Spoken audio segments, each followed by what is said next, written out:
ಆತ್ಮೀಯ H16 news ಅರ್ಥಾತ್ ಹೇ ಸೀತಾರಾಮಗೆ ಸ್ವಾಗತ. ನಾನು ನಿಮ್ಮ MI ಅಥವಾ ಮಲ್ಲಪ್ಪ ಜೋತಾವಾರ್. ಆದ್ಮೇಲೆ ಈಗ ತಾವು ದಿನ ಸುದ್ದಿಗಳನ್ನ ಅದರ ಜೊತೆಗೆ ವಿಶೇಷತೆಗಳನ್ನ ನೋಡ್ತಾ ಹೋಗಿ ವಿಶೇಷ ಈ ಮೊದಲನೇ ಸುದ್ದಿಯನ್ನು ನೋಡಿ. ಇಟ್ಟಿದ್ದಾರೆ ಈಗ ಅಂಥವರ ವಿರುದ್ಧ ನಿಮ್ಮ ಸ್ಟ್ರಾಟಜಿ ಬದಲಾವಣೆ ಮಾಡ್ಕೋಬೇಕಾ ಹೇಗೆ? ಭಾಳ ಜನ ಚಾಣಕ್ಯರನ್ನ ರಾಜ್ಯದ ಜನ ನೋಡಿದ್ದಾರೆ, ನಾವು ಕೂಡ ನೋಡಿದ್ದೀವಿ. ಓಡೋ ಟೈಮಲ್ಲಿ ಓಡ್ತದೆ, ಬೀಳೋ ಟೈಮಲ್ಲಿ ಮುಗ್ರಿಸ್ ಬೀಳ್ತಾರೆ. ಇದ್ರ ಎದುರಿಸ್ತಕ್ಕಂಥ ಶಕ್ತಿ ನಮಗಿದೆ, ಎದುರ್ಕೊಂಡು ಓಡೋಗ್ತಕ್ಕಂಥ ಪ್ರಶ್ನೆನೇ ಇಲ್ಲ. ಭಾರತೀಯ ಜನತಾ ಪಾರ್ಟಿ ನಮ್ಮ ಸಂಘಟನೆ ಇದೆ, ನಮ್ಮ ಸಂಘಟನೆ ಕಾರ್ಯಕರ್ತರ ಶಕ್ತಿ ಇದೆ. ಹೇಗೆ ಬಗ್ಗಿಸ್ಬೇಕು ಬಗ್ಗಿಸ್ತಾ. ಇದೊಂದು ಚುನಾವಣೆಯಿಂದ ಎಲ್ಲವೂ ಕೂಡ ಮುಗಿದು ಆಪರೇಷನ್ ಹಸ್ತ ಮಾಡ್ತಾರಂತೆ ಸರ್ JDS-ನವರು. ಅವರೇ ಸುಭಾಷ್ ಇಡೀ ದೇಶದಲ್ಲಿ ಆಪರೇಷನ್ ಮಾಡೋಕ್ಕೆ ಬಿಜೆಪಿ ಸೈನ್ಸ್ಗಳಿತ್ತು, ರಾಜ್ಯದಲ್ಲಿ ಬಿಜೆಪಿಗೆ ಆಪರೇಷನ್ ಮಾಡಿ JDS ಅಲ್ಲರೇ ನೀವೆಲ್ಲ ಮಾತನಾಡ್ತಾರ ನೋಡಿದ್ರೆ ಇಲ್ಲಿವೇ ಎಲ್ಲವೂ ಅಂತ್ಯ ಮುಕ್ತಾಯ ಆಗ್ತಾ ಇದೆ. ಆ ಭಾವನೆಯಲ್ಲಿ ಮಾತನಾಡ್ತಾ ಇದ್ದೀರಿ. ಈ ಘಟನೆ ಆಗಬಾರ್ದಿತ್ತು, ದುರಾದೃಷ್ಟ ಇದು, ಅದನ್ನು ನಾನೇ ಒಪ್ಕೊಳ್ತಾ ಇದ್ದೇನೆ. ಆದರೆ ಇದನ್ನು ಭಾರತೀಯ ಜನತಾ ಪಾರ್ಟಿ ಗಂಭೀರವಾಗಿ ತೆಗೆದುಕೊಳ್ತದೆ. DK ಶಿವಕುಮಾರ್ ಆಗಲಿ ಇನ್ನೊಬ್ಬ ಮುಖ್ಯಮಂತ್ರಿ ಬರಲಿ ಹೆದರ್ಕೊಂಡು ಓಡೋಗ್ತಕ್ಕಂಥ ಪ್ರಶ್ನೆನೇ ಇಲ್ಲ. ಇದನ್ನು ಯಾವ ರೀತಿ ಈ ಸರ್ಕಾರನ ಬಗ್ಗಿಸ್ಬೇಕು ಪಳಗಿಸ್ಬೇಕು ಅದನ್ನು ಮಾಡ್ತೇವೆ. ಬರುತ್ತೆ ವಿಜೇಂದ್ರ ಅವರು ಕೆಟ್ಟ ಹೆಸರು ತರಬೇಕು ಅಂತ ಆಗಿರ್ಬೋದು. ಆಪರೇಷನ್ ವಿಜೇಂದ್ರ ಅವರು ಕೆಟ್ಟ ಹೆಸರು ರಾಜ್ಯಾಧ್ಯಕ್ಷ ಪ್ಲಾನ್ ಮಾಡಿದ್ದಾರೆ ಸರ್ ನಿಮ್ಮ ವಿರೋಧಿಗಳು. ನಿಮ್ಮ ಒಳಗಡೆ ಬಿಜೆಪಿ ನನ್ನ ಹಣೆ ಬರದಲ್ಲಿ ಬರೆದಿದ್ದನ್ನು ಯಾರೂ ಕೂಡ ತಪ್ಸೋಕ್ಕಾಗೋದಿಲ್ಲ. ಇನ್ನೊಬ್ಬರು ಹಣೆ ಬರದಲ್ಲಿ ಬರೆದಿದ್ದು ನಾನು ಕೂಡ ತಪ್ಸೋಕ್ಕಾಗಲ್ಲ. ಈ ಎಲ್ಲ ಬೆಳವಣಿಗೆಯಿಂದ ವಿಚಲಿತವಾಗಿ ಓಡೋಗ್ತಕ್ಕಂಥ ವಿಜೇಂದ್ರ ನಾನಲ್ಲ. ನಾನೊಬ್ಬ ಪಕ್ಷದ ಕಾರ್ಯಕರ್ತ ಇದ್ದೇನೆ, ಭಾರತೀಯ ಜನತಾ ಪಾರ್ಟಿ ಅಧ್ಯಕ್ಷ ಇದ್ದೇನೆ, ಯಡಿಯೂರಪ್ಪವ್ರ ಮಗನೂ ಕೂಡ ಇದ್ದೇನೆ. ಇವೆಲ್ಲನೂ ಕೂಡ ಅರಗಿಸ್ತಕ್ಕಂಥ ಶಕ್ತಿ ನನಗೂ ಕೂಡ ಇದೆ. ಯಾರಿಗೆ ಏನು ಮಾಹಿತಿ ಕೊಡ್ತೀನಿ. ಧನ್ಯವಾದಗಳು. ಈ ರಾಜ್ಯದ ಸಾರಿಗೆ ಸಚಿವರು ಇಂದಿನ ನಗರಾಭಿವೃದ್ಧಿ ಸಚಿವರಾದಂಥ ಶ್ರೀ ಬೈರತಿ ಸುರೇಶ್ ಅವರು ನಗರಾಭಿವೃದ್ಧಿ ಇಲಾಖೆಯಲ್ಲಿ ಇರುವಂಥ ಸಂದರ್ಭದಲ್ಲಿ ಲಿಂಗಸೂರಿನ ಟೌನ್ ಅಂಡ್ ಕಂಟ್ರಿ ಪ್ಲಾನಿಂಗ್ ಅಧಿಕಾರಿಯಿಂದ ಲಂಚ ಪಡೆದು ಕೆಲಸ ಮಾಡಿಕೊಡುವಂಥ ಪ್ರಕರಣಕ್ಕೆ ಸಂಬಂಧಪಟ್ಟಂತೆ ಈಗಾಗಲೇ ಮಡಿವಾಳ ಅವರನ್ನು ಅಮಾನತುಗೊಳಿಸಲಾಗಿದೆ. ಮೇಲ್ನೋಟಕ್ಕೆ ಇಲ್ಲಿ ಅಕ್ರಮ ಆಗಿದೆ, ಸಚಿವರು ಲಂಚ ಕೇಳಿದ್ದಾರೆ ಅನ್ನುವಂಥದ್ದು ಕೂಡ ಇಲ್ಲಿ ದೂರು ದಾಖಲಾಗಿ ತನಿಖೆ ಕೂಡ ಪೊಲೀಸ್ ಸ್ಟೇಷನ್ನಲ್ಲಿ ನಡೀತಾ ಇದೆ. ಈ ಪ್ರಕರಣಕ್ಕೆ ಸಂಬಂಧಪಟ್ಟಂತೆ ಸನ್ಮಾನ್ಯ ಬೈರತಿ ಸುರೇಶ್ ಅವರ ವಿರುದ್ಧ ಸಮರ್ಪಕವಾಗಿ ತನಿಖೆ ಆಗಬೇಕು. ಈ ಭ್ರಷ್ಟಾಚಾರ ಸಚಿವಾಲಯದಲ್ಲೂ ಕೂಡ ವ್ಯಾಪಕವಾಗಿ ಹಬ್ಬಿರೋದರ ಬಗ್ಗೆ ಇಲಾಖೆಯ ಅಧಿಕಾರಿಯೇ ನೇರವಾಗಿ ಆರೋಪ ಮಾಡಿರೋದ್ರಿಂದ ಈ ಕೂಡಲೇ ರಾಜ್ಯಪಾಲರು ಮಧ್ಯಪ್ರವೇಶ ಮಾಡಿ ರಾಜ್ಯ ಸರ್ಕಾರದಲ್ಲಿ ಮಂತ್ರಿಯಾಗಿರುವಂಥ ಶ್ರೀ ಬೈರತಿ ಸುರೇಶ್ ಅವರ ವಿರುದ್ಧ ರಾಜ್ಯ ಸರ್ಕಾರಕ್ಕೆ ಸೂಕ್ತವಾಗಿ ತನಿಖೆ ನಡೆಸಲಿಕ್ಕೆ ಆದೇಶ ನೀಡಬೇಕಂತೇಳಿ ನಿನ್ನೆ ರಾಜ್ಯಪಾಲರ ಕಚೇರಿಗೆ ಭೇಟಿ ನೀಡಿ ಒಂದು ಸವಿರವಾದಂಥ ದೂರನ್ನು ಕೂಡ ಕೊಟ್ಟಿದ್ದೇನೆ. ಸನ್ಮಾನ್ಯ ಶ್ರೀ ಬೈರತಿ ಸುರೇಶ್ ಅವರು ಇಲಾಖೆಯಲ್ಲಿ ಹಿಂದೆ ನಡೆದಂಥ ಅಕ್ರಮ ಮತ್ತು ಅವ್ಯವಹಾರಗಳ ಬಗ್ಗೆ ಉನ್ನತ ಮಟ್ಟದ ತನಿಖೆ ಕೂಡ ಆಗಬೇಕಾಗಿದೆ. ರಾಯಚೂರು ಜಿಲ್ಲೆ ಲಿಂಗಸೂರಿನ ಟೌನ್ ಅಂಡ್ ಕಂಟ್ರಿ ಪ್ಲಾನಿಂಗ್ ಅಧಿಕಾರಿ ಏನಿದ್ದಾರೆ ಶರಣಪ್ಪ ಮಡಿವಾಳ್ರ, ಇವರು ಹೇಳಿಕೆ ಆಧಾರದಲ್ಲಿ ವಿಶೇಷವಾದಂಥ ಒಂದು ತಂಡನ ರಚಿಸಬೇಕಾಗುತ್ತೆ. ಆ ತಂಡದಲ್ಲಿ ದಕ್ಷ ಮತ್ತು ಪ್ರಾಮಾಣಿಕ ಅಧಿಕಾರಿಗಳಿರುವಂಥ ನೋಡಿಕೊಂಡು ಸಚಿವರ ವಿರುದ್ಧ ಒಂದು ಪ್ರಕರಣ ದಾಖಲಿಸಿ ಉನ್ನತ ಮಟ್ಟದ ತನಿಖೆ ಆಗಬೇಕಂತೇಳಿ ನಾನು ಈ ಸಂದರ್ಭದಲ್ಲಿ ಒತ್ತಾಯ ಮಾಡ್ತೇನೆ. ರೈತರ ಫಲವತ್ತಾದ ಭೂಮಿಯನ್ನ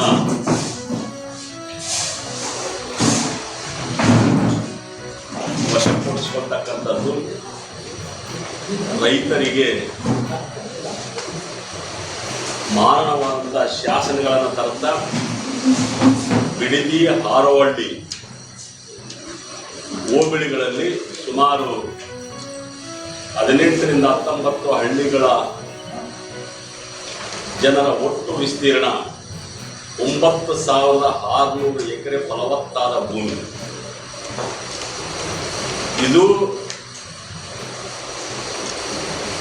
ಸುಮಾರು ಒಂದು 2-3 ದಿನಗಳಿಂದ ನಾನು ಟಿವಿಗಳಲ್ಲಿ ಗಮನಿಸ್ತಕ್ಕಂಥದ್ದನ್ನು ನೋಡ್ತಾ ಇದ್ದೀವಿ. ಹಾರೋಹಳ್ಳಿ, ಬಿಡದಿ ಆ ಭಾಗದಲ್ಲಿರ್ತಕ್ಕಂಥ ಫಲವತ್ತಾದ ಭೂಮಿ ಎಷ್ಟು ಫಲವತ್ತವಾಗಿದೆ ಅಂತಂದ್ರೆ ಆ ನೋಡ್ಲಿಕ್ಕೆ ಕಣ್ಣಿಗೆ ಒಂದು ರಮ್ಯವಾದಂಥ ನೋಟವನ್ನು ಕಾಣ್ತಕ್ಕಂಥದ್ದನ್ನು ನೋಡ್ತಾ ಇದ್ದೀವಿ. ಅಲ್ಲಿ ಹೈನುಗಾರಿಕೆ ಬಹಳ ಇಂಪಾರ್ಟೆಂಟ್ ಆಗಿರ್ತಕ್ಕಂಥ ಇದು. ತಿಂಗಳಿಗೆ ಸುಮಾರು 6 ರಿಂದ 7 ಲಕ್ಷ ಲೀಟರ್ KMF ಕೊಡ್ತಕ್ಕಂಥದ್ದು ಅಲ್ಲಿನ ಜನರ ಉದ್ಯೋಗವಾಗಿರ್ತಕ್ಕಂಥದ್ದು. ಅಲ್ಲಿನ ರೈತರು ಕೇವಲ 2 ಎಕರೆ 3 ಎಕರೆ 4 ಎಕರೆ ಒಳಗಡೆ ಅತಿ ಸಣ್ಣ ರೈತರು, ಅವರು ಜೀವನೋಪಾಯ ಅದರ ಮೇಲೆ ಇರತಕ್ಕಂಥದ್ದು. ಇದರಿಂದ ಸುಮಾರು 75% ಜನ ಬಲಗೈ ಜಾತಿಗಳ ಒಕ್ಕೂಟದ ವತಿಯಿಂದ ಸುದ್ದಿಗೋಷ್ಠಿಯನ್ನು ಹಮ್ಮಿಕೊಂಡಿದ್ದು, ಈ ಸುದ್ದಿಗೋಷ್ಠಿಗೆ ಜಿಲ್ಲೆಯ ಪತ್ರಿಕಾ ಮಾಧ್ಯಮದವರಿಗೆ ಸ್ವಾಗತವನ್ನು ಕೋರುತ್ತಾ ಈ ಪತ್ರಿಕಾಗೋಷ್ಠಿಯನ್ನು ಮಾಡ್ತಿದ್ದೇವೆ. ದಿನಾಂಕ 2/6/2026 ರಾತ್ರಿ 8 ಗಂಟೆಗೆ ಆದರ್ಶ್ ಸೇರಿದಂತೆ ಸುಮಾರು ಅಪರಾಧಿಗಳು 14 ಜನರ ಒಂದು ಗುಂಪೊಂದು ಅಕ್ರಮ ಕೂಟ ಕಟ್ಟಿಕೊಂಡು ಇವನದು ಬಹಳ ಆಗಿದೆ, ಇವನನ್ನು ಕೊಲ್ಲುವ ಉದ್ದೇಶದಿಂದ ನಮ್ಮ ಕೈಯಲ್ಲಿದ್ದ ಕಟ್ಟಿಗೆಗಳು, ಕ್ರಿಕೆಟ್ ಬ್ಯಾಟು ಹಿಡಿದುಕೊಂಡು ಬಂದು, ಏನೆಲೆ ಬ್ಯಾಗರ್ ಸುಳಿ ಮಗನೇ, ನೀನೇನು ಸಂಕೇತನ ಬೆಂಬಲದೊಂದಿಗೆ ನಮ್ಮ ಎದುರಿಗೆ ಬಹಳ ದಿಮಾಕು ಮಾಡುತ್ತೀಯ, ನಿನ್ನನ್ನು ಇವತ್ತು ಕಲಾಸ್ ಮಾಡುತ್ತೇವೆ ಅಂತ ಅವಾಚ್ಯ ಶಬ್ದಗಳಿಂದ ಬೈದು ಜಾತಿ ನಿಂದನೆ ಮಾಡಿ ಕಟ್ಟಿಗೆಗಳು ಮತ್ತು ಕ್ರಿಕೆಟ್ ಬ್ಯಾಟ್ಗಳಿಂದ ತನ್ನ ಮಗನ ಎಡಗೈ ಮೊಣಕ್ಕೆ ಕೆಳಗೆ ಬಲಗಾಲಿನಲ್ಲಿ ಮೊಣಕಾಲಿನ ಕೆಳಗೆ ಮತ್ತು ತಲೆಯ ಹೊಡೆದು ಭಾರೀ ಪೆಟ್ಟುಗೊಳಿಸಿ ಮರಣಾಂತಿಕ ಹಲ್ಲೆಯನ್ನು ಮಾಡಿ ಕೊಲೆ ಮಾಡುವ ಪ್ರಯತ್ನಿಸಿದ್ದಾರೆ. ಸಾವು ಬದುಕಿನ ಮಧ್ಯೆ ಹೋರಾಡುತ್ತಿದ್ದ ತನ್ನ ಮಗನನ್ನು ಒಪೆಕ್ ಆಸ್ಪತ್ರೆಗೆ ಸೇರಿಸಿ ನಂತರ ದಿನಾಂಕ 2/6/2026 ಗುನ್ನೆ ನಂಬರ್ 52/2026 ದೂರನ್ನು ಫಿರ್ಯಾದಿದಾರರಾದ ಶ್ರೀಮತಿ ಲಕ್ಷ್ಮಿ ಗಂಡ ದಿವಂಗತ ಭೀಮಯ್ಯ ದಾಖಲಿಸಿರುತ್ತಾರೆ. ಪೊಲೀಸ್ ಇಬ್ಬರು A1 ಮತ್ತು A3 ಆರೋಪಿಗಳು ಬಂಧಿಸಿ ನ್ಯಾಯಾಂಗ ಬಂಧನಕ್ಕೆ ಕಳಿಸಿರುತ್ತಾರೆ. ಆದರೆ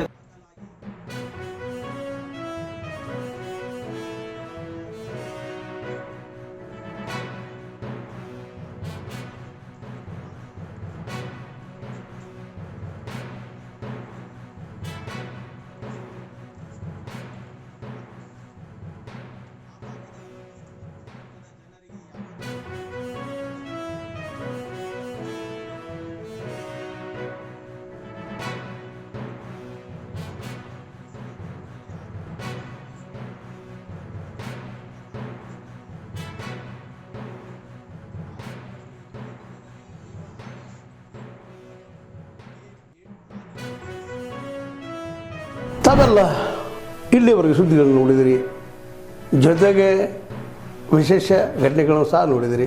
ಅದು ನಿಮ್ಗೇನು ಅನ್ನಿಸ್ತು?